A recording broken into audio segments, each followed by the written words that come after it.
한 주일 동안 잘 지내셨습니까? 명절도 잘 세시고요. 교회 소식 알려드리겠습니다. 사회적 거리두기 오늘까지 2단계고요. 다음 주일부터는 1.5단계로 변경됩니다. 1.5단계가 되면은 80명까지는 앉을 수가 있습니다.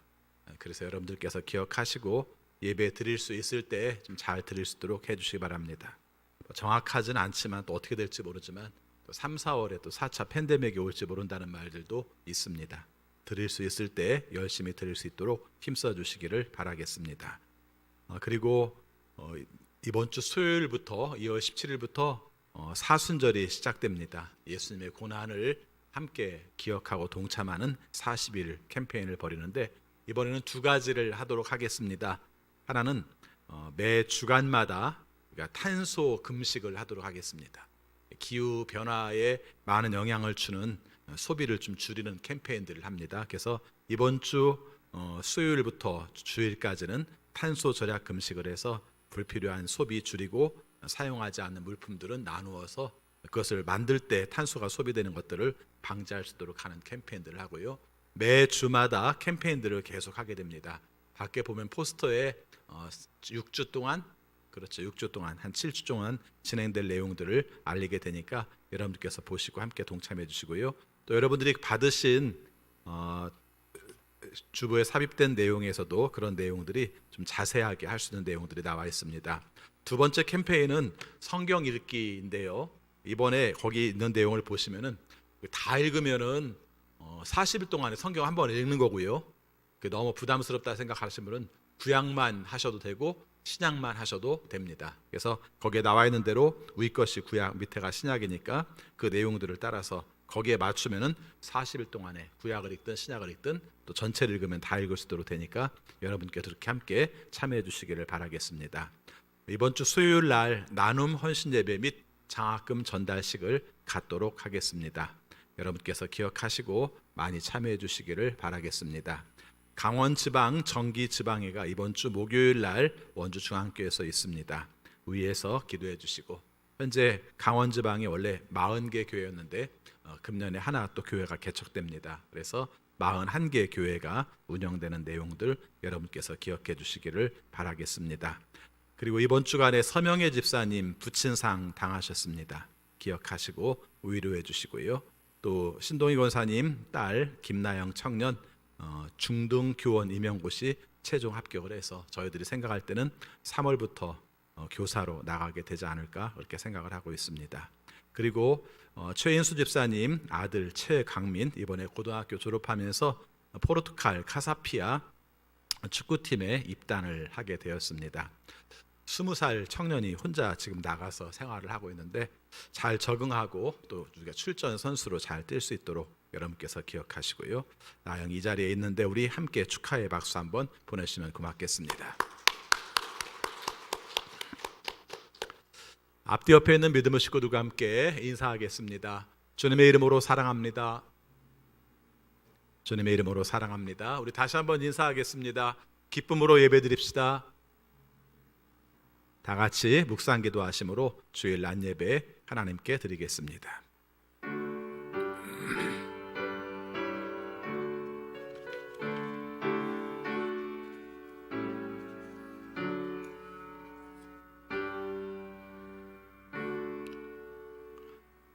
더없이 영광스러운 분께서 그에게 말씀하시기를 이는 내 사랑하는 아들이요 내가 좋아하는 아들이다 하실 때 그는 하나님 아버지께로부터 존귀와 영광을 받았습니다.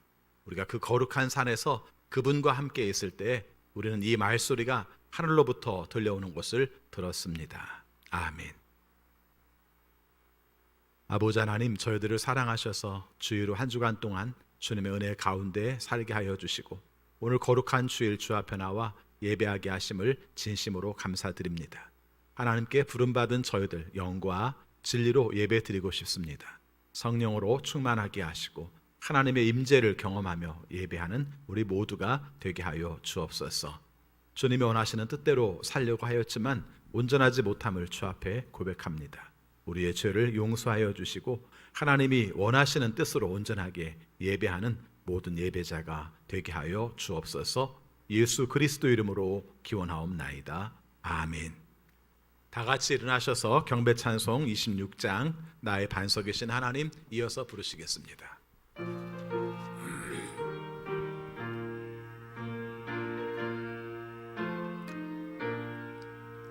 구세주를 아는 이들 찬송하고 찬송하세. 마음과 뜻과 힘 다하여 경배 드리세. 주를 알지 못한 이를 주가 친히 인도하사 그의 피로 구속하니 찬송 부르세. 약한 사람 도움 받아 시험 중에 참게 되니 모든 죄를 이길 힘은 믿음뿐이라. 진리 되신 우리 주는 영원토록 변함없네. 성도들아 주를 믿어 길이 섬기세.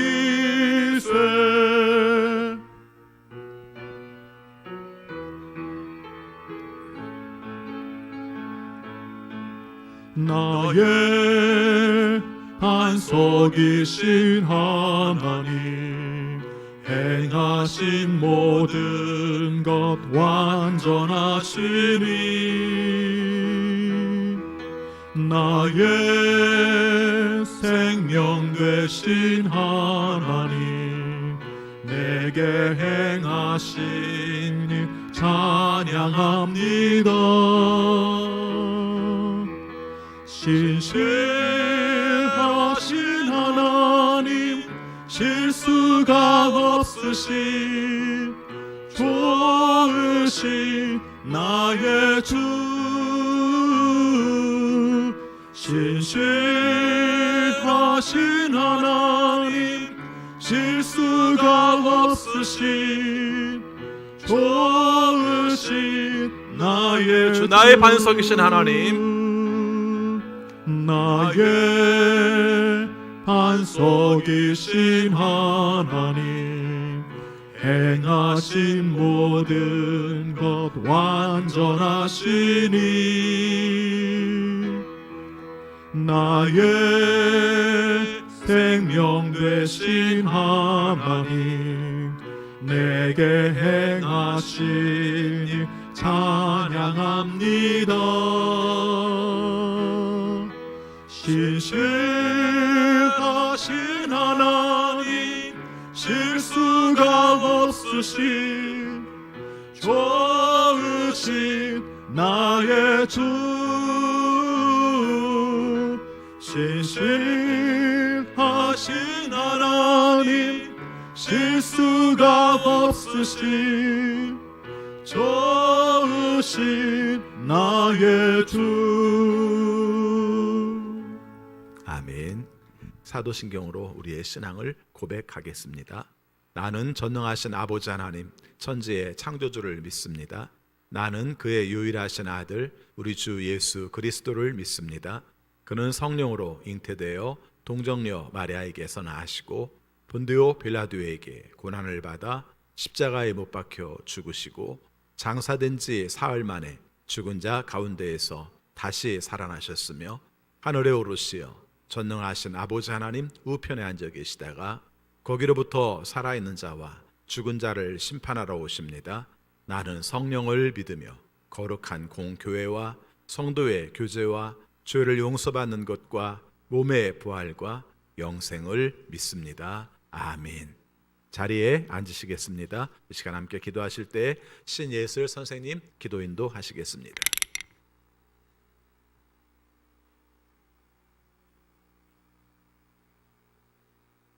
사랑이 많으신 하나님, 지난 한 주간도 하나님의 은혜와 보호하심 아래에 살게 하시고 오늘 이 자리에 나와 예배할 수 있게 하심에 감사합니다.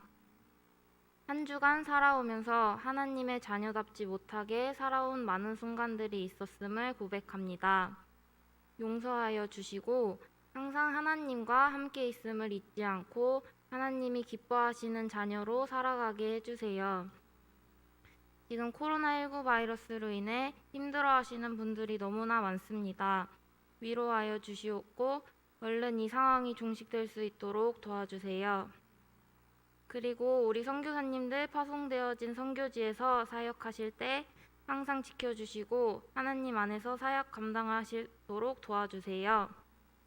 예배를 돕는 많은 손길들을 축복해 주시고 말씀 전해주시는 김동호 목사님과 이성진 목사님에게 건강과 성령의 능력 부어주셔서 하나님의 말씀이 우리들 마음 깊이 새겨질 수 있도록 도와주시옵고 한 주간도 하나님 은혜 안에서 살아갈 수 있게 도와주세요. 사랑이 많으신 예수님의 이름으로 기도드렸습니다.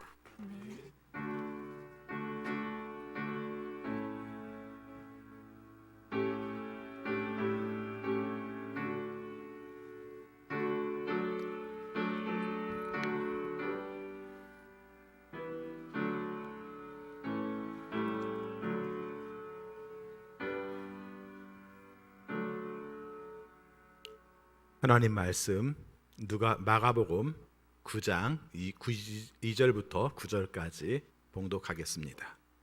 마가복음 9장 2절입니다. 그리고 엿새 뒤에 예수께서 베드로와 야고보와 요한만을 데리고 따로 높은 산으로 가셨다. 그런데 그들이 보는 앞에서 그의 모습이 변하였다. 그 옷은 세상에 어떤 빨래꾼이라도 그렇게 희게 할 수 없을 만큼 새하얗게 빛났다. 그리고 엘리야가 모세와 함께 그들에게 나타나더니 예수와 말을 주고받았다. 그래서 베드로가 예수께 말하였다. 라삐님, 우리가 여기에 있는 것이 좋겠습니다. 우리가 초막 셋을 지어서 하나에는 라삐님을, 하나에는 모세를, 하나에는 엘리야를 모시겠습니다. 베드로는 무슨 말을 해야 좋을지 몰라서 이런 말을 했던 것이다. 제자들이 겁에 질렸기 때문이다. 그런데 구름이 일어나서 그들을 뒤덮었다. 그리고 구름 속에서 소리가 났다. 이는 내 사랑하는 아들이다. 너희는 그의 말을 들어라. 그들이 문득 둘러보았으나 아무도 없고 예수만 그들과 함께 계셨다. 그들이 산에서 내려올 때 예수께서는 그들에게 명하시어 인자가 죽은 사람들 가운데서 살아날 때까지는 본 것을 아무에게도 이야기하지 말라고 하셨다. 아멘. 거룩한 주일 주 앞에 나와 예배하시는 여러분 모두에게 하나님의 크신 은혜가 함께 하시기를 축원합니다.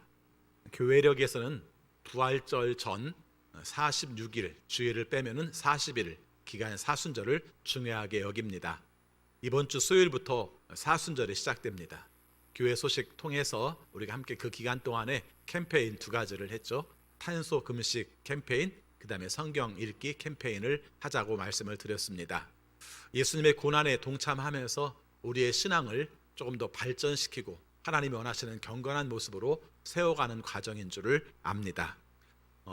우리 함께 예배를 드리는 주일 예배 이름이 변화 산상 주일 이렇게 표현하기도 하고요. 산상 변모 주일이라고 표현하기도 합니다.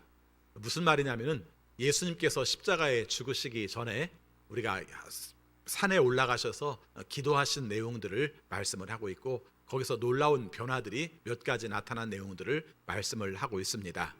그래서 오늘 함께 마가복음 9장 2절부터 9절까지 말씀을 읽으면서 이 의미를 우리가 살피는데 결국 방향은 십자가를 향해서 가는 길이다 하는 내용을 염두에 두면서 오늘 말씀을 살피면 좋을 것 같습니다.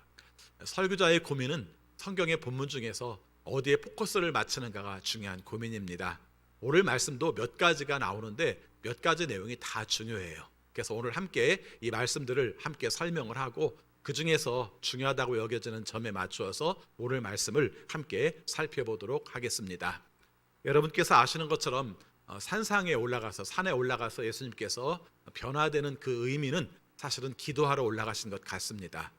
이제 십자가의 죽음을 앞두고 있는 시점에서 중요한 것이죠. 그래서 여러분이 아시는 것처럼 마가복음에서 9장은 중요한 분기점이에요. 그 이전까지의 삶이 3년의 삶 속에서 거의 대부분 예수님의 사역 공생의 기간이었다면 이제 9장부터 시작해서 16장까지의 내용들은 우리가 따진다면 불과 한 4, 50일여간 이 기간 동안에 예수님께서 십자가를 향해서 걸어가시고 죽으시고 부활하시는 이야기가 바로 9장을 중심으로 이어지고 있습니다. 오늘 그 내용 속에서 예수님은 어떤 심경이셨을까 먼저 생각해 보면 좋을 것 같습니다. 분명히 이 땅에 오신 목적 자체가 하나님 나라를 선포하는 것이고 귀신 들린 사람들을 쫓아내는 것이고 질병을 고치는 것이지만은 최종적인 목표는 예수님께서 십자가의 죽으심으로 말미암아 우리 모든 사람들을 구원하시는 것이 바로 하나님의 뜻이었고 예수님의 사명이라는 걸 잘 알고 있었습니다. 이런 시점에 바로 예수님께서 십자가의 길을 가시기 전에 산에 올라가셔서 기도를 하신 것으로 보입니다. 오늘 말씀을 읽다 보면은 처음 시작 자체가 엿새 후에라는 단어가 나옵니다. 엿새 후에. 이런 단어가 나올 때 이게 궁금합니다. 6일 전에 무슨 일이 있었지? 이런 내용을 생각하게 되고요. 혹시 성경에서 엿새 후에라고 말할 때 엿새라는 어떤 상징적인 의미가 있지 않을까? 이런 생각들을 하게 됩니다. 두 가지 해석들은 늘 가능합니다. 그래서 성경에는 의외로 8일 후에 이런 말도 자주 나옵니다. 8일 후에라고 말을 할 때는 모든 것이 한 주간이 지나고 새롭게 시작되는 시점을 8일 후라고 보통은 표현하고 있습니다. 그래서 예를 들면 도마가 예수님을 만난 시점을 8일 후로 표현하고 있는 내용들은 상징적인 의미를 가지고 있다, 이렇게 볼 수 있습니다. 오늘 여기서 엿새우라는 의미는 어떤 것일까? 여러 가지 해석할 수 있습니다만은 간단하게 말하면 엿새 전에 무슨 일이 있었지? 이렇게 살피시면 됩니다. 그렇죠? 엿새 전의 내용들은 꼭 엿새 전이라고 말은 하고 있지 않지만 바로 앞장에 있는 내용 속에서 우리가 살펴보면 그 의미를 잘 알 수 있습니다. 그래서 8장과 9장의 사이를 엿새 후로 보고 엿새 전에 무슨 일이 있었는지를 살펴보면 거기에 이런 내용이 나옵니다. 예수님께서 베드로에게 너는 나를 누구라고 아느냐? 이렇게 물어보는 마태복음 16장과 같은 내용이 마가복음에서는 8장에 등장을 합니다. 그랬더니 베드로가 대답을 합니다. 주님은 하나님의 아들이십니다. 이렇게 고백을 해요. 훌륭한 고백입니다. 아주 잘한 고백이에요. 이 고백을 듣자마자 예수님께서 이제는 내가 누구인지를 알았으니까 이들에게 내가 가야 될 사명의 길도 알리는 게 좋겠다 생각을 하셔서 베드로에게 말씀하셨습니다. 이제 내가 십자가에 죽게 되고 사흘 후에는 부활하게 될 거야 라는 말씀을 하셨습니다. 조금 전에 예수님을 고백할 때 주는 하나님의 아들입니다라고 대답을 했던 그 베드로가 예수님께서 십자가에 죽으시고 부활할 것이라는 말을 했을 때 베드로의 반응이 이상하게 바뀝니다. 항변을 합니다. 그렇죠? 대항하듯이 말합니다. 그러시면 안 됩니다라고 표현을 합니다. 그리고 예수님을 붙잡고 말씀하시는 내용들이 우리가 성경에서 좀 심한 표현들을 안 쓰려고 완곡하게 써서 그렇지 우리가 좀 직접적으로 쓰면은 거의 멱살 잡고입니다. 그죠? 그 정도로 예수님 그러면 안 되죠. 이렇게 말하는 장면이 거기에 등장을 하고 그런 가운데서 예수님께서 그 길을 가야 될 것을 말씀을 하신 겁니다. 그리고 엿새 후에예요. 그러면은 결과적으로 말씀하는 것이 십자가의 길을 향해서 가고 있다. 십자가의 방향을 통해서 가고 있다는 것을 전제를 하고 그 가운데서 오늘 말씀이 등장했다는 것을 알 수 있을 것입니다. 자, 여기서 우리가 살필 수 있습니다. 그런 가운데서 오늘 초대받은 사람들이 있습니다. 누가 초대받았습니까? 베드로와 야고보와 요한 3명의 제자가 초대받아서 같이 갑니다. 이 말의 의미는 이중적으로 생각할 수 있습니다. 하나는 예수님께서 가시는 길에 혼자 가기 적적해서 함께 데리고 갔을 가능성도 있고요. 또 한 가지는 예수님께서 중요한 시점에 제자들에게 그것을 보게 함으로 말미암아 제자들이 그것을 깨닫고 예수님을 따를 때 그것이 도움이 되도록 하시는 의미도 있을 것입니다. 자, 오늘 말씀에서는 예수님 관점 말고 우리가 제자들의 관점 속에서 이 내용을 함께 보려고 합니다. 여러분, 세 사람에 속했다는 건 좋은 겁니다. 그렇죠? 12명의 사람 중에서 세 사람에 속했다는 건 좋은 거예요. 구별받았다는 것은 좋은 겁니다. 선택받았다는 것은 좋은 겁니다. 우리도 그렇습니다. 만약에 내가 초대를 했습니다. 근데 제가 이분만 초대를 했습니다. 되게 좋아하세요. 그런데 어떤 분을 초대했습니다.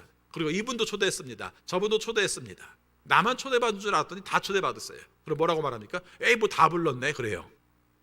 사실은 다 중요한데, 그렇죠? 다 중요한데 우리는 좀 그런 사고방식들을 좀 가지고 있습니다. 아무튼 그러나 예수님께서 왜 그러셨는지 정확하게 모르지만 3명을 따로 부른 경우는 참 많습니다. 여러분이 아시는 것처럼 해당장 야이로의 딸이 죽었을 때 그것을 살리는 능력을 받던 사람도 이 3사람이었습니다. 그리고 여러분이 잘 아시는 것처럼 죽음을 앞두고 예수님께서 겟세마네 동산에 기도할 때 근접거리에 있었던 사람도 이 3사람이었습니다. 그렇게 생각한다면 더 가까이 지켜보는 사람들 이렇게 정의해도 됩니다. 그렇죠? 이 베드로, 야고보, 요한 이 사람들은 바로 예수님이 가까이에서 봤던 사람들이라고 표현을 할 수가 있습니다. 자, 그 다음에 또 한 가지는 이 사람들에게는 심경이 어땠을까를 좀 잠깐 생각을 해봤습니다. 성경에서 상상을 해도 되는지 모르겠습니다만은 저는 이런 부분들은 상상을 할 때 우리에게도 주시는 의미가 있다고 생각을 합니다. 사실은 이 사람들의 삶 가운데서도 예수님에 대한 생각들이 굉장히 많을 때입니다.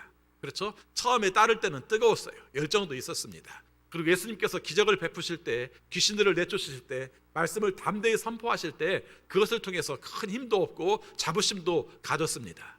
늘 그런 건 아니에요. 어떤 상황 가운데서는 예수님께서 기적을 일으켜주셨고 갑자기 도망가서 다른 데로 가버리시기도 하고요. 또 기적을 일으켜놓으시고 예수님께서 말씀하시기를 아무한테도 말하지 마 이렇게 말씀하시기도 하고요.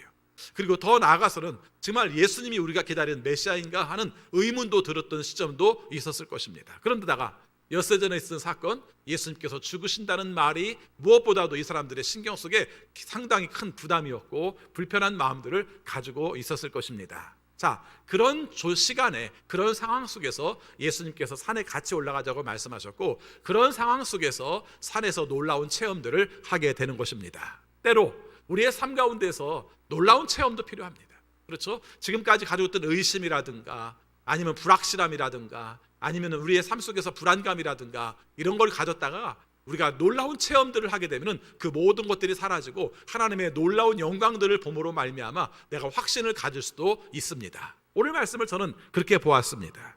여러분 여기 보니까 예수님께서 변모하신 내용에 대해서 이렇게 설명을 하고 있습니다.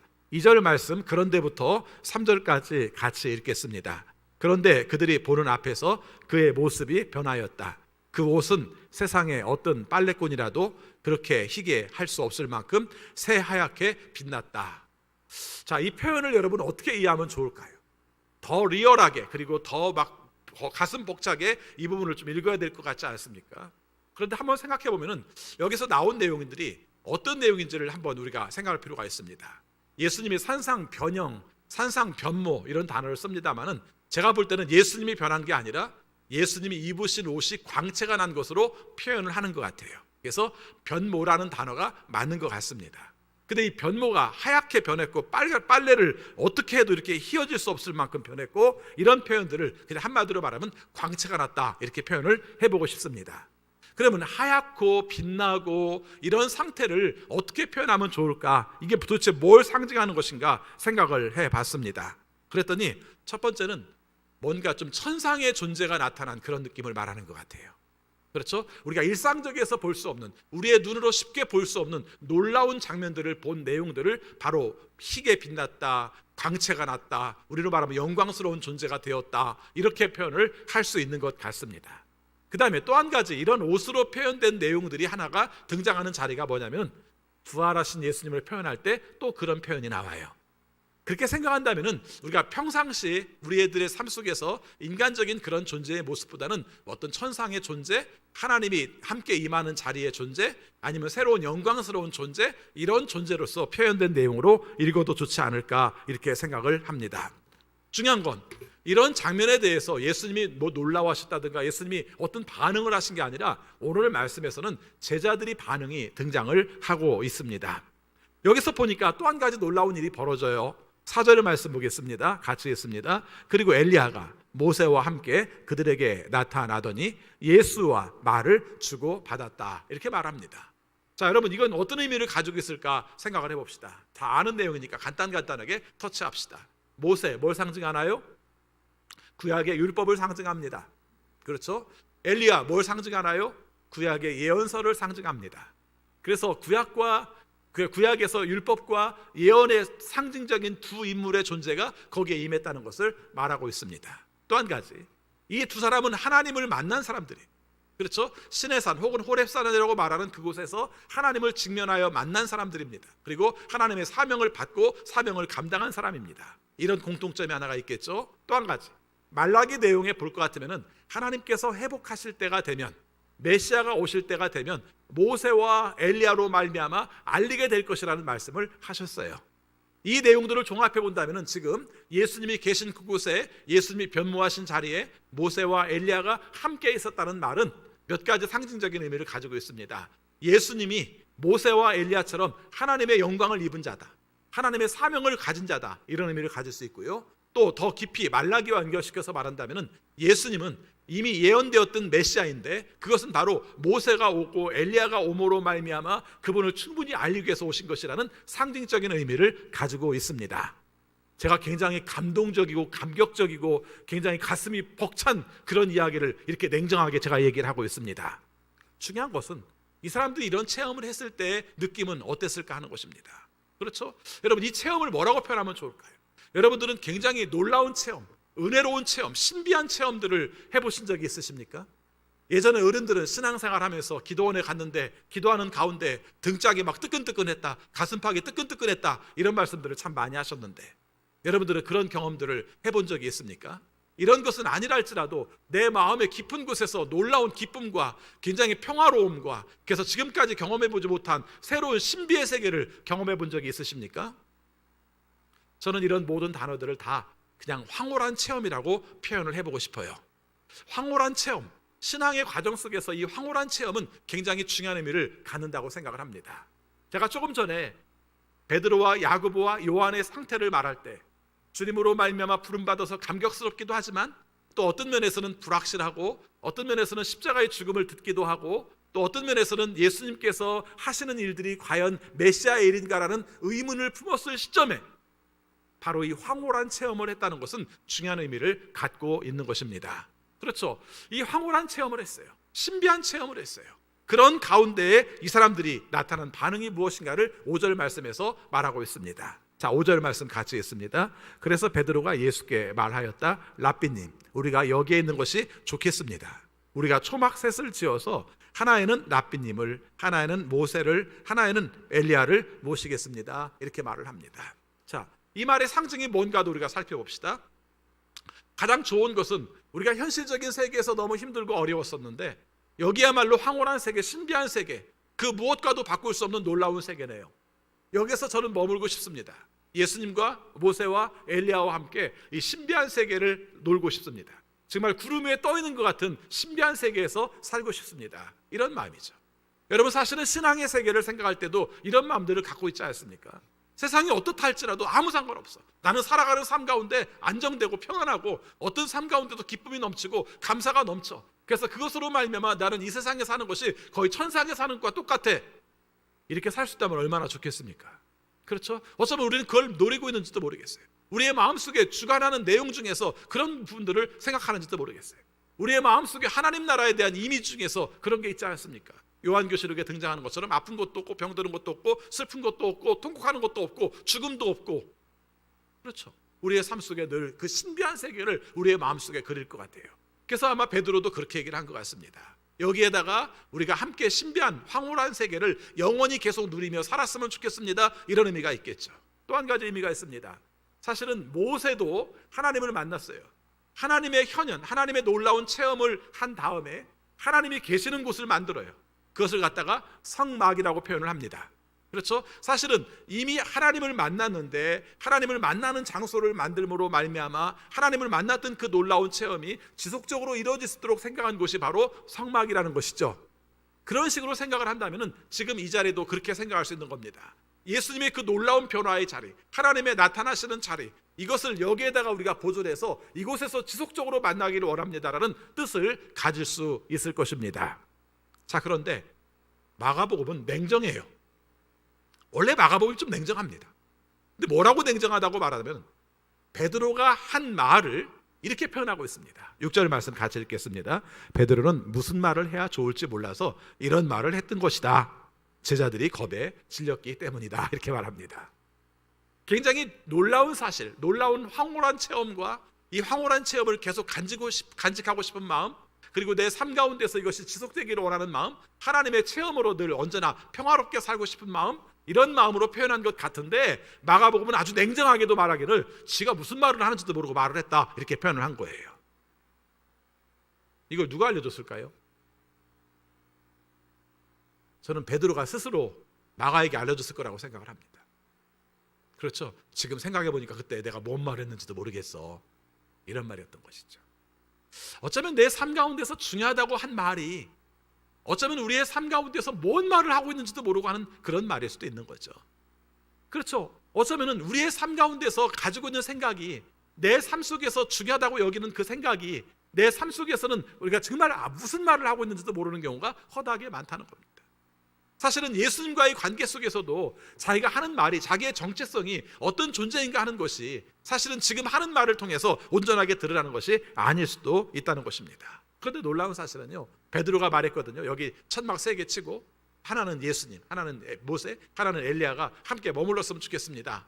이렇게 기쁜 마음으로, 그리고 무슨 말을 하는지도 모르고 한 말이었는데 바로 7절에서 이어서 나오는 말이 나옵니다. 마치 베드로의 말에 대해서 응답하듯이 7절에서 이렇게 말합니다. 7절 말씀 같이 읽습니다. 그런데 구름이 일어나서 그들을 뒤에 덮었다. 그리고 구름 속에서 소리가 났다. 이는 내 사랑하는 아들이다. 너희는 그의 말을 들어라.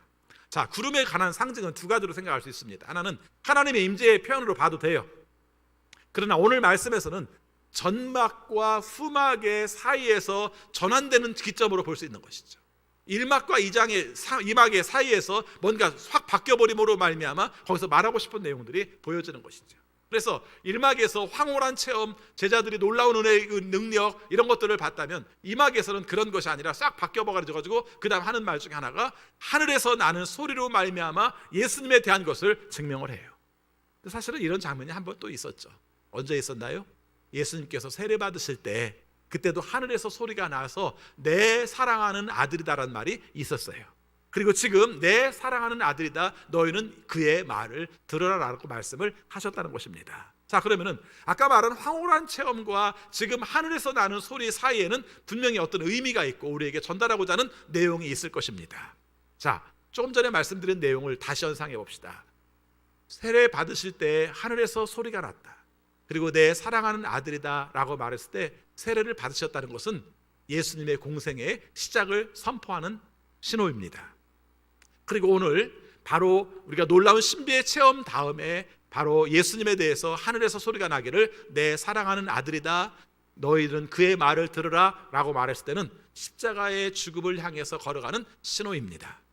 두 가지 중요한 신호를 가지고 있는 것이죠. 그때마다 하나님의 아들이라는 확신을 주셨고, 그리고 다른 사람들도 하나님의 아들이라는 것을 알게 하신 내용들을 보게 하는 것입니다. 자, 그리고 여기에서 우리가 주는 의미 중에서 하나 중요한 의미가 있습니다. 제자들에게 주는 말이죠. 너희들의 삶 가운데서 놀라운 체험을 하고 은혜를 경험하고 이런 것들이 중요할지 모르지만 결국은 너가 무엇을 하는가, 너가 무엇을 하는 사람인가에 따라서 그 사람의 존재가, 정체성이 드러난다는 것을 말씀해주고 있는 것입니다. 다시 얘기해 봅시다. 베드로는 놀라운 체험을 해서 텐트 3개를 칩시다 라고 말을 했다면 여기에서 지금 말한 내용들은 놀라운 체험의 문제가 중요한 것이 아니라 너의 삶 가운데서 그의 말을 들으라가 중요하다고 말씀을 하고 있습니다. 오늘 우리의 삶 가운데서 저는 이 부분을 좀 강조하고 싶어요. 특별히 오늘 말씀에서 제가 8절 말씀을 강조하고 싶어요. 우리 8절 읽은 다음에 이 부분들을 다시 한번 연결해 보도록 하겠습니다. 같이 읽습니다. 그들이 문득 둘러보았으나 아무도 없고 예수만 그들과 함께 계셨다. 이렇게 말합니다. 자, 모든 것이 사라졌습니다. 모세가 사라지고 엘리야가 사라졌습니다. 그리고 예수만 남았습니다. 그렇죠. 모세와 엘리야가 사라지면 예수만 남는 게 맞겠죠? 그런데 이 말씀은 느낌이 조금 더 쓸쓸한, 그리고 뭔가 자연으로 돌아간, 원래로 돌아간 그런 느낌들이 있습니다. 저는 이렇게 쓸쓸함의 이미지 중에 어렸을 때 성탄절의 이미지가 좀 있어요. 그렇죠? 성탄절이 왜 쓸쓸해 이렇게 말할지 모르겠는데 여러분들이 그런 기억들을 가지고 계시겠습니다만은 언제나 그때는 크리스마스 전날 되면은 교회에서 막 발표회하고 예배드리고 그래요. 그리고 나서 선물 교환하고 또 사치기 삽질 이런 거 하면서 막 놀고, 그러다가 밤 12시가 되면은 이제 떡국 끓여 먹고, 그리고 나서 바로 이어서 이제 새벽송을 돕니다. 그래서 이제 집집마다 돌면서 찬송, 성탄의 탄송을 불러주고 또 과자 받고, 그때는 이게 어떤 게 목적이었는지, 성탄의 노래를 불러주는 게 목적이었는지, 과자가 받는 게 목적이었는지 모르겠습니다만은 열심히 하고 돌아오면은 이제 새벽쯤 됩니다. 그렇죠? 4시나 5시쯤 되면 이제 교회 여기 구석 저기 구석에서 이제 누워서 이제 자다가, 그리고 이제 아침에 이제 추워지면은 일어납니다. 일어나고 밖에 나왔을 때의 그 쓸쓸함, 그 적막함, 그리고 마음속의 허전함, 이런 것들 있죠. 전날에는 뭔가 화려하고 좀 뭔가 재밌었고 뭔가 좀 행복하고 그렇게 좋았다면은 그 새벽에는 모든 것이 다 쓸쓸하고 춥고 그런 느낌 같은 것이 있습니다. 그래서 늘 제가 송구영 예배 그 성탄절에 새벽송에 관한 생각을 할 때마다 그 부분에 대해서 조금 안 좋은 마음들이 좀 있었습니다. 제가 좀 못돼서 그랬을지 모르겠습니다만은, 근데 제가 이 이야기를 왜 했냐면요, 이 제자들의 상징이 지금 그렇게 보여요. 그렇죠. 놀라운 체험을 했어요. 예수님이 변모하는 모습도 봤고요, 모세도 봤고요, 엘리야도 봤고요, 텐트 세제게 치자는 말도 했었고요, 황홀한 체험들을 가지고 있었단 말이죠. 근데 그 있은 가운데에서 그 다음 나타난 내용은 그냥 성경은 간단하게 모세도 없어지고 엘리야도 없어지고 예수님만 남았다 이렇게 말을 합니다만은, 사실은 몇 가지 더 붙인다면 예수님의 변모된 모습도 원점으로 돌아온 것이고, 그러겠죠. 예수님의 변화됐던 모습도 원점으로 돌아온 것이고, 그리고 자신들의 황홀했던 마음도 사라진 것이고, 그리고 그 여기저기 모여있던 바위나 잡초나 일상적인 삶 가운데 보여지던 것들이 그대로 보여지죠. 매일매일 그냥 살았을 때는 일상이니까 뭐 여기 바위가 있든지 여기에 뭐 잡초가 있든지 뭐 옷이 더럽든지 깨끗하든지 아무렇지도 않았지만, 놀라운 신비의 체험을 한 다음에 그렇게 됐을 때는 얼마나 쓸쓸했을까요? 모든 것이 다 사라진 것 같은 느낌이 들지 않았을까요? 내 삶 가운데서 가장 높은 상태, 최고 절정의 상태에 있었던 어떤 그 영적의 흥분의 상태가 모든 것이 다 잠잠한 상태로 머무는 것을 성경은 강조하고 있다는 것입니다. 어느 순간 예수님만 남고 아무것도 없었다. 저는 오늘 이 말씀을 우리의 삶 가운데서 좀 깊이 묵상하고 싶어요. 앞에 나온 내용들도 중요합니다. 여러분, 우리의 삶 가운데에서 어떤 때는 정말 주님의 놀라운 체험들을 하며 살았으면 좋겠어요. 그럼 뭔가 확신이 있을 것 같아요. 담대함으로 나갈 수 있을 것 같아요. 불편함 가운데서 주님께서 함께 하시는 애를 경험하면 얼마든지 담대하게 나갈 수 있을 것 같아요. 근데 그것이 지속되지는 않는다는 겁니다. 오늘 우리의 삶 가운데서 그런 장면들이 벌어지면 우리는 둘 중에 하나를 선택하려고 합니다. 나 뜨거웠었는데 뜨거운 거 없었던데 에이 나 아무것도 못해 이렇게 말을 하든지, 아니면 내 삶 가운데서 다시 뜨거운 걸 찾아서 내 마음이 뜨거운 상태로 가서 뜨거운 존재로 나는 살고 싶어 이렇게 가든지 할지 모르겠는데, 성경은 냉정하게도 뭐라고 말하고 있습니까? 모든 것이 사라지고 예수만 남았다라고 표현을 하고 있는 것입니다. 그것도 어떤 예수요? 화려한 예수가 아니라, 그렇죠? 화려한 예수가 아니라 모든 것이 일상으로 돌아버린 예수, 이 예수님만 남았다고 말씀을 하고 있는 것입니다. 저는 오늘 이 부분들을 우리가 살피려고 합니다. 신앙생활을 하면서 영적인 놀라운 영적인 체험들이 아니라 할지라도 우리의 삶 가운데 어떤 사건들이, 내게 주어진 생활의 내용들이 우리가 황홀하지는 않지만 그래도 충만하고 기쁜 삶들의 순간들도 충분히 있어요. 그리고 냉정하게 물어봅니다. 우리의 삶 가운데 그런 시간이 많아요? 아니면 나쁜 시간들이 더 많아요? 생각해보면 나쁜 시간들이 많이 기억돼서 그렇지 나쁜 시간들이 더 많은 건 아니에요. 일상적인 삶들은 알고 보면은 좋은 일도 많지 않고 나쁜 일도 많지 않고 사실은 그냥 평범하게 지나는 시간들이 훨씬 많은 거예요. 변모의 시간들도 고난의 시간들도 아니고 일상으로 돌아온 시간들을 우리가 충분히 살아가는데, 그 삶 가운데서 우리의 마음속에 느끼는 것들은 재미없다, 심심하다, 아무것도 아닌 것 같아, 나는 존재없는 것 같아 라는 그런 자리들을 경험하며 살죠. 자, 그럴 때 한 번씩 놀라운 사건이 있었으면 좋겠어요. 우리의 삶 가운데 놀라운 체험들이 있었으면 좋겠어요. 그러나 중요한 것은 그것은 한 번의 체험이고 순간의 체험이고, 우리의 삶 속에 주어지는 일상들은 사실 어떻습니까? 평범한 일상들이라는 것을 인정하며 살자는 것입니다. 아니, 어쩌면 여기서부터 시작입니다. 예수님께서 지금 가고자 하는 길들의 시작입니다. 오히려 그 놀라운 체험을 한 자요, 그것이 하나님의 아들임을 증명함이 아니다. 놀라운 체험을 한 자요, 너희들의 삶의 자리가 거기가 아니다. 이제부터 너희들이 가야 될 자리가 있다. 그것을 말씀해 주는 자리가 모든 것은 다 사라지고 예수님만 남았다고 말씀하고 있는 것입니다. 여러분, 예수님을 놀라운 신비의 체험으로 가지고 있는 것 중요합니다. 내 삶 가운데 확신을 가지고 담대하게 살아갈 때 굉장히 힘이 될 수 있습니다. 그런데 성경은 말합니다. 냉정하게 말합니다. 신비한 체험이 중요한 게 아니라 하나님의 아들과 그의 말을 듣는 것이 중요하다고 말씀을 하고 있습니다. 그게 오늘 말씀의 강조점이에요. 우리들의 삶 속에 주어지는 것들을 아무렇고도 아닌 것도 여기지 마세요. 내 삶 속에 중요한 체험도 중요해요. 그러나 그보다 더 중요한 것은 뭡니까? 그의 말을 들으라가 더 중요하다는 것입니다. 그의 말을 들으라는 것은 귀로만 들으란 말이 아니라 그의 말을 들음으로 내 삶 가운데 부딪힘이 있고 깨달음이 있고, 그의 말을 들음으로 그가 원하시는 삶으로 말미암아 그와 같은 길을 가라고 말씀하고 있다는 것입니다. 특별히 오늘 말씀이 어떤 자리인지 제가 여러분들에게 길게 설명을 드린 이유가 바로 거기에 있습니다. 황홀한 체험을 하고 난 그 자리, 무슨 말을 했는지도 모르는 그 자리, 그런데 그런 가운데서 모든 것이 사라진 그 자리는 사실은 어떤 자리입니까? 예수님께서 십자가의 죽음의 길을 향해서 걸어가시는 자리예요.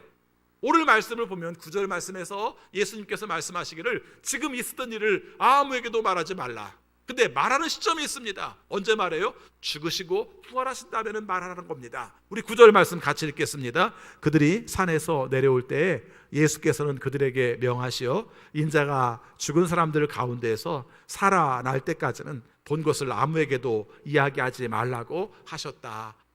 이렇게 말씀하고 있습니다. 여러분, 오늘 이 말씀을 읽으면서 우리의 삶 속에 한번 중요한 의미를 갖게 됩니다. 자, 예수님께서 말씀하실 때 말하지 마 이렇게 말씀하셨어요. 의외로 말하지 말라는 말들을 많이 하셨어요. 오히려 하나님의 놀라운 능력은 이렇게 해석하고 싶어요. 하나님의 놀라운 능력은 귀신을 쫓아낼 때도 있지만, 질병을 고칠 때도 있지만, 많은 사람들을 먹일 때도 있지만, 정말 하나님의 아들됨을 보이는 그 자리는 그곳이 아니라 십자가의 죽음을 통해서 바로 하나님의 아들임을 보인다고 성경은 분명히 말을 하고 있습니다.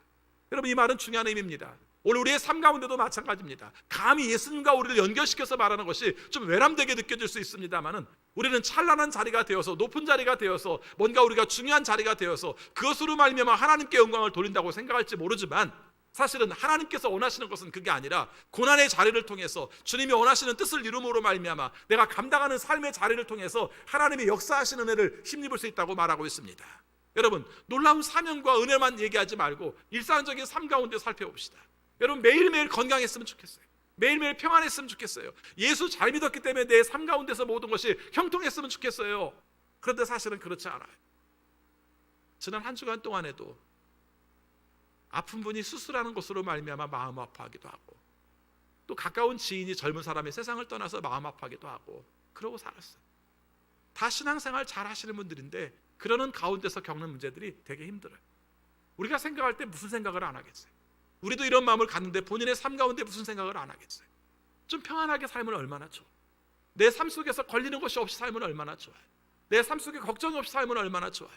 그런데 의외로 내 삶은 그렇지 않아요. 이럴 때마다 하나님과 나와의 관계 속에서 많은 생각을 하게 하죠. 하나님, 내가 뭘 잘못했는데요? 이렇게 물어보기도 하고, 하나님, 내 삶 가운데 함께 하시는 것이 맞기는 하나요? 이렇게 물어보기도 하고, 하나님, 저는 놀라운 체험을 원해요. 그리고 내 삶 가운데서 신비한 체험을 원해요. 그래서 어떤 상황 가운데서도 하나님과 함께 동행하는 기쁨들을 매일 원해요. 그런데 어느 순간 생각하면 예수님이 안 계신 것 같은 상황이 느껴지기도 하고, 그렇죠? 하나님이 안 계신 것 같은 상황을 느껴지기도 한단 말이죠. 근데 여러분, 오늘 말씀에서 강조하는 것은 바로 그 자리, 아무것도 없는 자리, 모든 것이 사라진 것 같은 그 자리, 이 자리에서 하나님께서 말씀하시기를 너는 그의 말을 들으라라고 말씀하셨다는 것을 우리가 기억하고, 그 말은 예수님과 동행하는 길에 우리가 함께 참여하고 있다는 것을 늘 기억하고 살았으면 좋겠습니다. 여러분이 겪는 고난의 자리, 여러분이 겪는 외로움의 자리, 여러분의 삶 가운데서 지친 자리, 이 자리지만, 그래서 신비한 것도 없고 놀라울 것도 없고 황홀할 것도 없지만, 하나님께서 나에게 말씀하시는 그 소리, 예수 그리스도는 놀라운 황홀한 자리에서 하나님의 아들임을 증명한 것이 아니라, 예수 그리스도는 십자가의 길을 감 가운데서, 십자가의 길을 순종함 가운데서 바로 하나님의 아들임을 증명했다는 그 말씀을 우리의 삶 가운데서도 받아들이시고, 우리의 삶 속에서도 그 마음들을 갖는 것이 필요할 것입니다. 마가복음 놀라웠게도 마가복음 15장에서 예수님께서 십자가에 죽으실 때 다른 사람들이 말한 게 아니라 사형 집행인이었던 백부장이 예수님에 대해서 이런 고백을 합니다. 이 사람이야말로 참으로 하나님의 아들이었다라는 고백을 합니다. 놀라운 고백이죠. 오히려 죽었는데, 실패했는데, 아무것도 보잘것 없이 그냥 사형을 당했는데, 오히려 사형을 집행했던 그 사람 가운데서는 우리가 죽였다라고 말하는 게 아니라 이분이야말로 하나님의 아들이었다고 고백하는 내용을 말하고, 이것이 바로 하나님께서 우리에게 전하고 싶은 메시지였다는 것입니다. 우리는 두 가지 의미를 갖고자 합니다. 하나는 예수님께서 십자가의 길을 걸어가실 때 우리의 삶도 그것들을 본받으면서 예수님이 원하시는 길을 함께 밟아나갈 수 있는 사순절이 되시기를 바라겠습니다. 두 번째는 여러분이 겪는 고난의 문제 가운데에서, 그리고 우리가 황홀한 체험이 없는 그 순간의 삶 가운데에서 여러분이 오히려 생각해야 될 것은 예수만 있었다는 말씀을 꼭 기억하시기 바랍니다. 우리의 삶 속에 놀라운 체험이 아니라 이 모든 체험이 사라진 가운데서 평범해진 그 예수님, 그 예수님이 우리의 삶 가운데 함께 계시다는 것을 알면, 그리고 그분과 가는 길들이 동일한 길인 것을 알면, 그래서 그분께서 원하시는 삶의 자리에 우리가 함께 한다는 것을 안다면 우리는 얼마든지 일어설 수 있습니다. 모든 것이 좋았으면 다 좋겠어요. 저도 여러분들이 모두가 건강하고 모두가 평안했으면 좋겠어요. 그러나 그렇지 못하다 할지라도 우리가 예수님이 그곳에 계셨더라. 다른 것들은 다 사라졌지만은, 우리의 놀라운 화려한 것들은 다 사라졌지만 예수는 거기 계셨더라. 그리고 그 예수님께서 가시는 길을 우리가 함께 걷고 있다. 내가 고난을 겪어도 주님과 함께 겪고 있고, 내가 어떤 일들을 통해서 복잡한 시간들을 보내고 있다 할지라도 예수님과 함께 겪고 있다는 것을 경험하면 그 자리에서 여러분이 하나님의 자녀됨을 경험할 수 있고, 하나님께서 역사하시는 애들을 경험하며 살 수 있는 줄 압니다. 사순절의 기간이 우리의 마음속에 고난만 묵상하는 것이 아니라, 우리의 삶 속에서 예수님이 얼마나 힘들었을까를 묵상하는 게 아니라, 여러분의 삶을 살아가면서 견뎌내면서 거기서 주시는 하나님의 놀라운 은혜를 체험함으로 말미암아 그것을 감당하는 것이 주님의 뜻인 줄 알고 기쁨으로 그 모든 일들을 감당하며 살아갈 수 있는 사순절 기간이 되시기를 축원합니다. 기도하겠습니다. 아버지 하나님, 저희들을 사랑하셔서 하나님이 원하시는 뜻을 헤아리고 또 누리며 살게 하심을 감사합니다. 그러나 잘 깨닫지 못해서 우리가 황홀한 체험만을 사모할 때가 많습니다. 그리고 우리의 삶 가운데 황홀한 산에서 우리가 주님과 같이 머물러만 있는 것을 바랄 때도 많습니다. 그러나 오늘 말씀을 통해서 주신 것은 예수님께서 하나님의 아들임을 증명하신 자리는 오히려 귀신을 쫓는 능력의 자리도 아니고, 많은 사람들에게 좋은 영향력을 미치는 자리도 아니고, 죽으심으로 하나님의 아들임을 보이셨음을 저희들이 함께 살폈습니다. 우리의 황홀한 시간들도 중요하지만 주님과 다 함께하는 시간, 주님께서 원하심으로 외롭지만 묵묵하게 십자가의 길을 걷는 시간, 그래서 우리의 삶이 힘든 그 시간 속에서도 주님과 동행하며 걸어갈 수 있는 우리 모두가 되게 하여 주옵소서. 특별히 우리 중에 정말 우리의 삶 속에 예수님이 함께 하시나라는 의문을 가지고 있는 식구도 있고, 내 삶 속에 신나는 일이 너무 없어서 우리의 마음속에 정말 희망이 없음을 고백하는 식구도 있습니다. 그러나 오늘 이 말씀을 통해서 주님이 함께 계심을 경험하게 하시고, 모든 것들이 사라진 그 자리에도 주님께서 함께 하심을 경험하여서 주님과 함께 그 고난도 그 어려움도 잘 감당하며 주님이 가신 길들을 극복하며 살아갈 수 있는 우리 모두가 되게 하여 주옵소서. 예수 그리스도 이름으로 기도하옵나이다. 아멘. 찬송가 438장 부르시면서 봉헌하시겠습니다.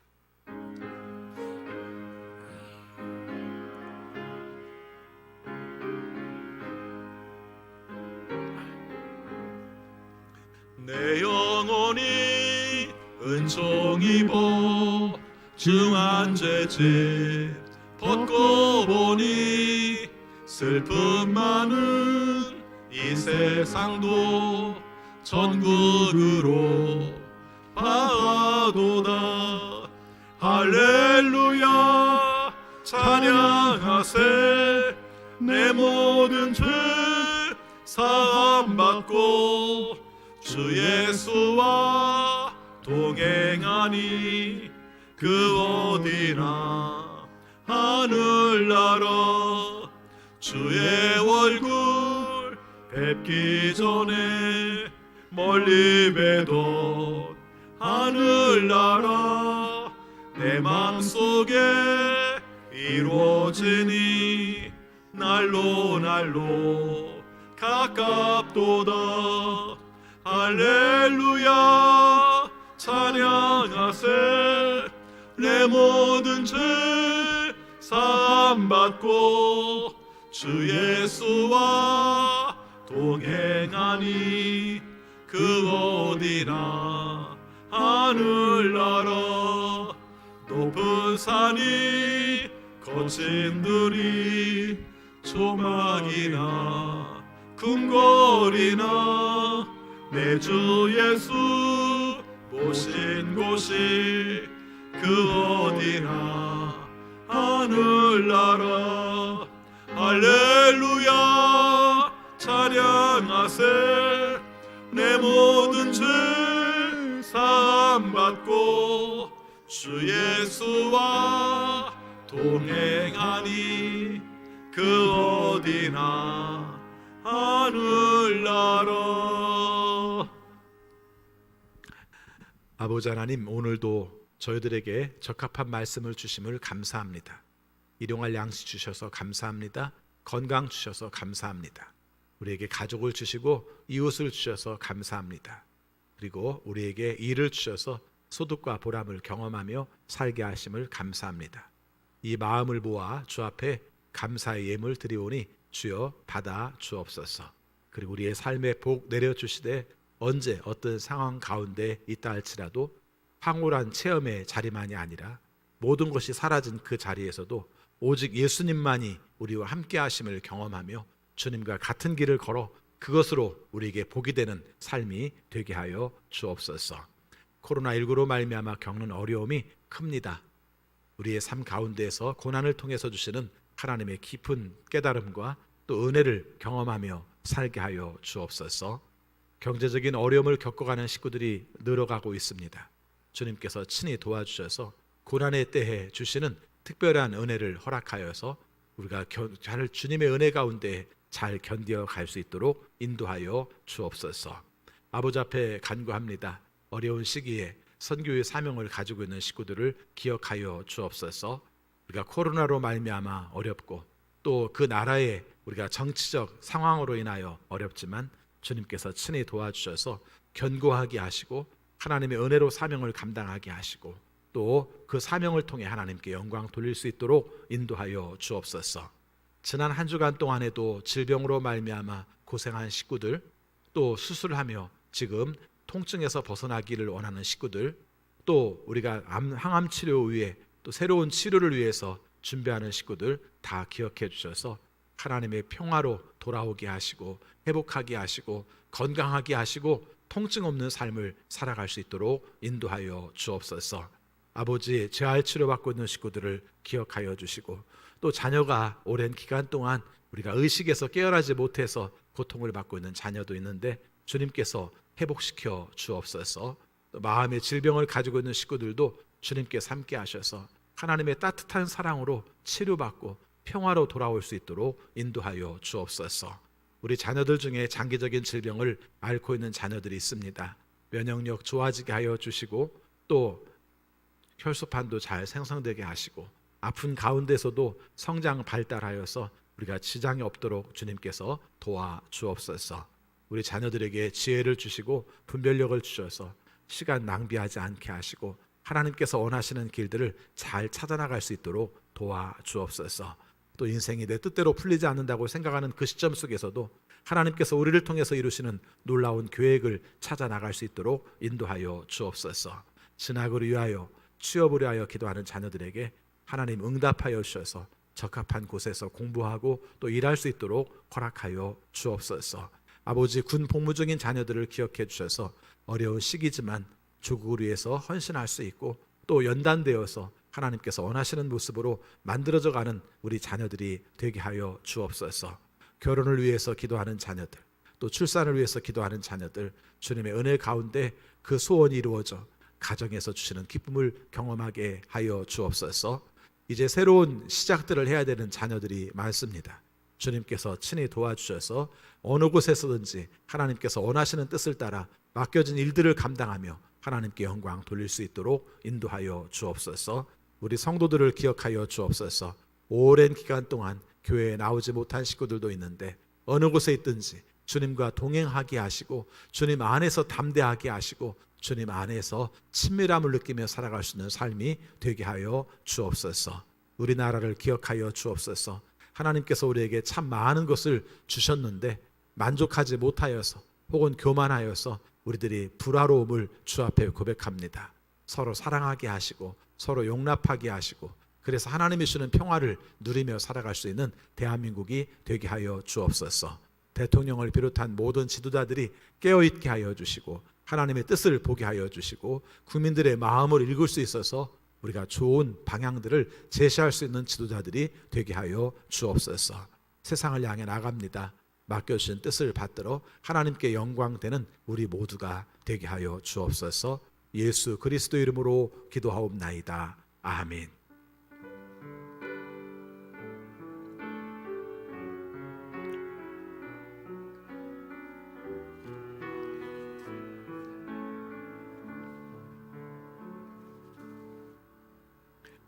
다 같이 일어나셔서 결단의 찬양 부르시겠습니다.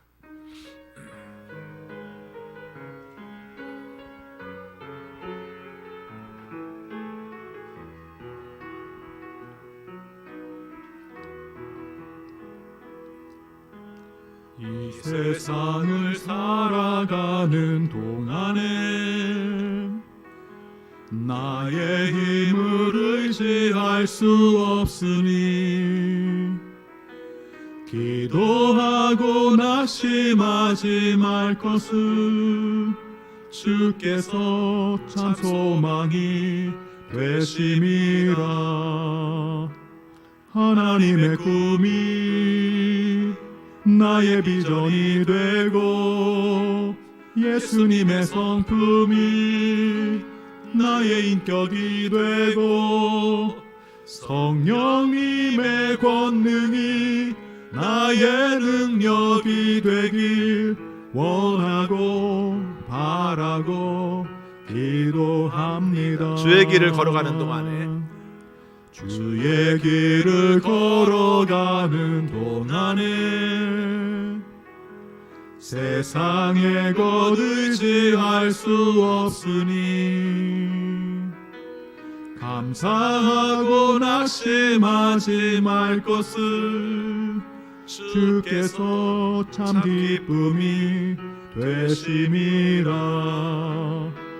하나님의 꿈이 나의 비전이 되고 예수님의 성품이 나의 인격이 되고 성령님의 권능이 나의 능력이 되길 원하고 바라고 기도합니다.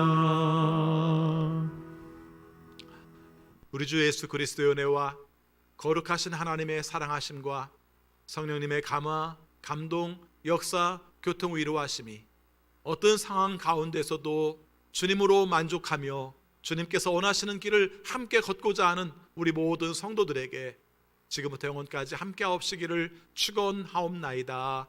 아멘.